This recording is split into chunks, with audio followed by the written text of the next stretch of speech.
ये 10 बातें जाने बिना घर की कंस्ट्रक्शन स्टार्ट मत करवाना, क्योंकि घर आपका कमज़ोर भी हो सकता है और अच्छे से बनेगा भी नहीं। पैसे उतने ही लगेंगे लेकिन सही से नहीं बनेगा। सबसे पहली चीज़ क्या है, जब भी घर की कंस्ट्रक्शन करवाओ अपने ठेकेदार या कॉन्ट्रैक्टर को बोलो ये जो कॉलम पे किया जा रहा है इसको स्टार्टर बोला जाता है।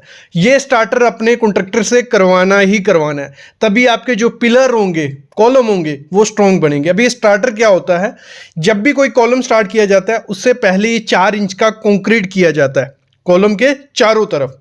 इससे होता क्या है, देखो ये 4 इंच का जो अगर आप कंक्रीट करते हो, पहली चीज तो ये होती है आपके पिलर को कवर मिल जाता है। अगर आपके पिलर को कवर मिल गया तो उससे होगा कि जो आपका सरिया होगा वो फ्यूचर में सड़ेगा नहीं, खराब नहीं होगा पानी से या मॉइस्चर से। एक चीज ये होती है। दूसरा, जब आप इस पे शटरिंग करोगे इस पिलर पे, तो आपकी जो स्लरी होती है, जो सीमेंट होता है, वो नीचे से निकलेगा नहीं। मतलब मोस्टली क्या होता है, लोग ये स्टार्टर नहीं करते हैं, जब शटरिंग करते हैं जो हमारी स्लरी होती है, जो कंक्रीट को पकड़ के रखती है, मजबूती देती है आपके पिलर को, वो स्लरी नीचे से निकल जाती है। ये होता है। तीसरा ये होता है कि जो आपका कॉलम होता है वो पोजीशन में रहता है, आपका कॉलम आगे पीछे नहीं होता है। नहीं तो बाद में क्या करते हैं लोग, सरिये को मोड़ देते हैं। फिर जहां उनको पिलर चाहिए होता है वहां सरिया मोड़ते हैं। वो सरिया जब मोड़ दिया तो उसकी स्ट्रेंथ बची नहीं। तो आपको स्टार्टर के बारे में पता होना चाहिए और स्टार्टर आपको ठेकेदार को बोलना है, करना ही करना है। दूसरी चीज आपको क्या करना है, जब मिट्टी भरवानी है अपनी फुटिंग में, हम फुटिंग करते हैं, ठीक है, फाउंडेशन की मिट्टी निकलवा ली, 6 फुट के 7 फुट के जितना भी के, जो मिट्टी निकलवाई, जब फुटिंग बन गई तो मिट्टी फिल की जाती है ना, तो वो फिलिंग क्या करते हैं लोग, वो जो मिट्टी निकाली होती है वही डाल देते हैं और साथ ही साथ एक साथ डाल देते हैं। ये सबसे बड़ी गलती होती है। जब एक साथ मिट्टी डाल देते हो, बीच में पत्थर होते हैं, गैप बन जाता है और आपके घर में क्रैक्स आपने देखे होंगे, दीवारों पे क्रैक्स आ जाते हैं, छत में क्रैक्स आ जाते हैं। वो क्यों आते हैं, क्योंकि नीचे हमारी फुटिंग बैठती है, फिर नीचे हमारी ग्रेड स्लैब बैठती है, कई लोगों के घर की टाइल निकल जाती है। तो यही कारण होता है। आपको जब भी मिट्टी फिल करवानी है, पहले चीज तो ये करनी है कि उस मिट्टी में पत्थर नहीं होने चाहिए बड़े बड़े। मतलब नॉर्मल पत्थर होगा जो 50 mm या 40 mm का, वो चलेगा। उससे बड़े पत्थर आप डालोगे वो खराब चीज है। आपको मूरम डालनी है, जो ऐसी मिट्टी होती है जो बिल्कुल चिकनी मिट्टी नहीं बोल सकते, मूरम सर्च कर लेना आपके एरिया में मिलती है, नहीं मिलती है, ठीक है। नहीं तो सैंड डालो अच्छी से, और डालनी कितने, 1 फुट से ज्यादा एक साथ कभी नहीं डालना, 1 फुट करके डालना। उसको प्रॉपर से कंपैक्ट करो, पानी छोड़ दो उस एरिया में कि आपकी मिट्टी पहले ही बैठ जाए। नहीं तो होगा क्या, घर की कंस्ट्रक्शन हो जाएगी, बाद में मिट्टी बैठती है तो फिर आपके घर में क्रैक्स आ जाते हैं। अगली चीज क्या करनी है, जब भी घर की कंस्ट्रक्शन करवानी है, वाइब्रेटर खुद का ले लो। अगर ठेकेदार वाइब्रेटर नहीं लाता है, वाइब्रेटर 2-3 हज़ार रुपए का आ जाता है। 30-40 लाख रुपए घर की कंस्ट्रक्शन में लगने वाला है, 2-3 हज़ार का वाइब्रेटर उसको लेके दे दो। चाइनीज कंपनी का, अमेजोन, फ्लिपकार्ट, कहीं ना कहीं से मिल जाएगा।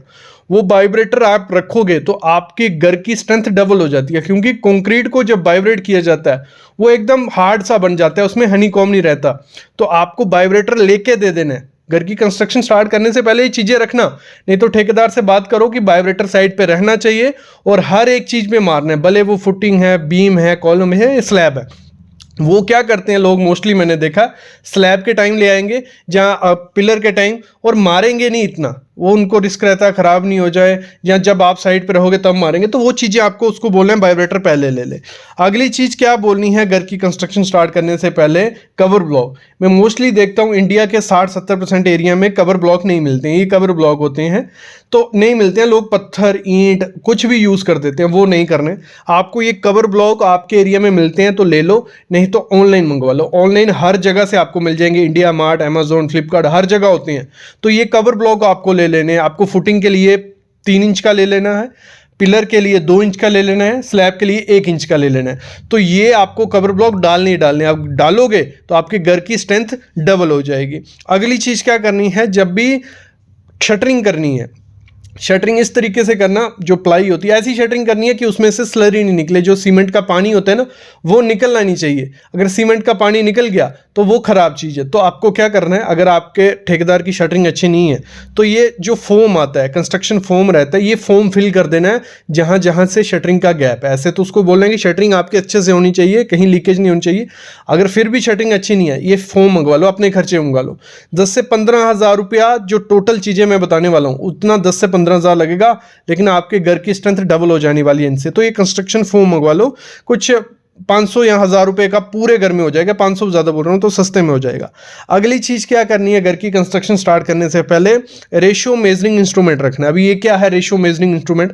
जब भी कंक्रीट बने आपके पास एक, आप प्लाई का बना लो, ठीक है, जहां आप कोई बर्तन ले लो, उसका मेजर होना चाहिए कि इस बर्तन में 1 बैग सीमेंट आ रहा है या आधा बैग सीमेंट आ रहा है, तो वो आपको पता होना चाहिए कि इस बर्तन में आधा बैग सीमेंट आता है। तो वो बर्तन आप खुद से बना के दे दो ठेकेदार को या मिस्त्री को कि इससे मेजर करके आपको कंक्रीट बनाना है। जैसे 1:2 होता है, तो 1 में मतलब एक बर्तन जो होगा उसमें 50 किलो सीमेंट आ गया, फिर 50 किलो हमारा सैंड आ गया, और 2 बर्तन 50-50 किलो के डालेंगे तो M25 कंक्रीट का माल बन जाएगा।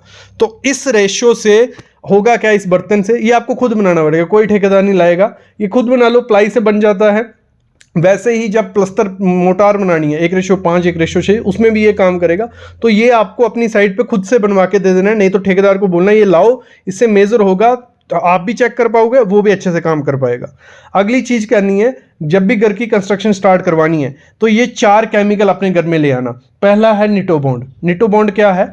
एक केमिकल है, कंस्ट्रक्शन केमिकल। जरूरी नहीं है निटोबॉन्ड लो, कोई भी एक केमिकल ले लो, क्योंकि घर की कंस्ट्रक्शन में कंस्ट्रक्शन जॉइंट आते हैं। कंस्ट्रक्शन जॉइंट क्या हो गया, जैसे आपने पिलर भरा, जैसे आपने स्लैब भरी, कोई भी तो एक साथ तो भरती नहीं है, तो बीच में हम कंक्रीट छोड़ते हैं।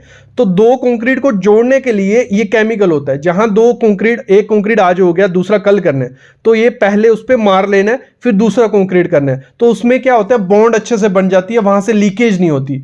तो ये कंस्ट्रक्शन केमिकल आपको अपने घर में रखना है, एक ये केमिकल रखना है। दूसरा ATT, एंटी टर्माइट ट्रीटमेंट। अगर ठेकेदार ला रहा है, कर रहा है तो अच्छी बात है, अगर वो नहीं भी ला के देता है, आप मंगवा लो, 1000 रुपए का वो आ जाएगा, तो उससे आपके घर में दीमक वगैरह नहीं आएगा।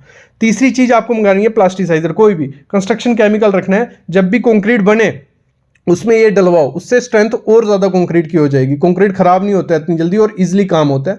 तो ये भले पिलर का कंक्रीट बन रहा है, स्लैब का या बीम का, तो कंस्ट्रक्शन केमिकल भले आप डॉक्टर फिक्सिड का ले लो, भले सिक्का का, भले किसी भी कंपनी का, वो आपको ऑनलाइन मिल जाएगा।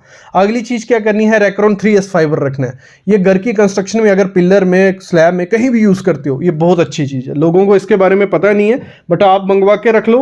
इसके बैग पे लिखा भी होता है कि कितने कंक्रीट में, कितने सीमेंट बैग में कितना डालना होता है। ये सस्ता ही है, ये डालोगे आपके कंक्रीट की स्ट्रेंथ डबल हो जाती है, मैं अभी बोल रहा हूँ। तो ये रेक्रोन 3S फाइबर रखो अपने घर में, ये ऑनलाइन मिल जाएगा, इंडिया मार्ट, अमेजोन, या आपके एरिया में भी होगा। तो ये कॉटन सा रहता है, जो आपके पिल्लो वगैरह रहती हैं उसमें भी रेक्रोन होता है, तो वैसा ये आता है, तो ये लगा लो। अगली चीज आपको क्या करनी है, पिलर में शेयर की देनी है। जब भी पिलर आपको बनाना है, आपको ये चीज पहले ही पता होगी तो आप बोल पाओगे। जब भी पिलर आपका बनेगा, तो जैसे आज उसने 7 फुट तक भर दिया, तो अगले दिन वो 10 फुट तक लेना है, तो 3 फुट और भरेगा ना। तो जब 7 फुट भरना है तो उसमें जगह बना देनी है आपके पिलर के अंदर। ये कितनी होती है, 6 inch by 6 inch by 6 inch की आप जगह बना लो, बाकी पिलर के साइज पे डिपेंड होता है। तो मतलब बीच में वो खड्डा सा रखना है कि अगर फ्यूचर में जो कल कंक्रीट डलेगा वो अच्छे से अंदर घुसेगा, फिर ऊपर बॉन्ड बनेगी दोनों में, तो वहां से पिलर फेल नहीं होगा। तो इस शेयर की के बारे में आपको पता होना चाहिए। अपने ठेकेदार को भी बता दो कि ये हमें अपने पिलर में बनवाना ही बनवाना है, तो फिर आपका पिलर भी स्ट्रांग हो जाएगा। अगली चीज करनी है, जब भी घर की कंस्ट्रक्शन स्टार्ट करने वाले होते हो उससे पहले ड्राइंग पढ़ना सीख लो। 3-4 दिन में ड्राइंग पढ़ना सीख जाओगे। जो भी ड्राइंग आप बनाते हो किसी इंजीनियर से, आर्किटेक्ट से, तो उस ड्राइंग को ना घर पे लाके 3-4 दिन पहले देखो कि उसमें सरिये की डिटेल क्या है, हमारे दरवाजों की, विंडो की, तो आपको थोड़ा आइडिया लग जाएगा कि सरिया कैसे, कितनी स्पेसिंग रहेगी, कितने बार हैं और कैसे आपकी दीवार। तो अगर 3-4 दिन उस ड्राइंग को देखोगे ना, आप समझ जाओगे। कुछ ज़्यादा मुश्किल नहीं होता है ड्राइंग पढ़ना, सीख जाओगे। क्योंकि घर की कंस्ट्रक्शन की ड्राइंग जो होती है नॉर्मल होती है, उनको पढ़ लोगे तो आपका घर स्ट्रांग बनेगा। नहीं तो ड्राइंग नहीं आती होगी तो ठेकेदार कुछ भी करता रहेगा, आपको दिक्कत आएगी फ्यूचर में।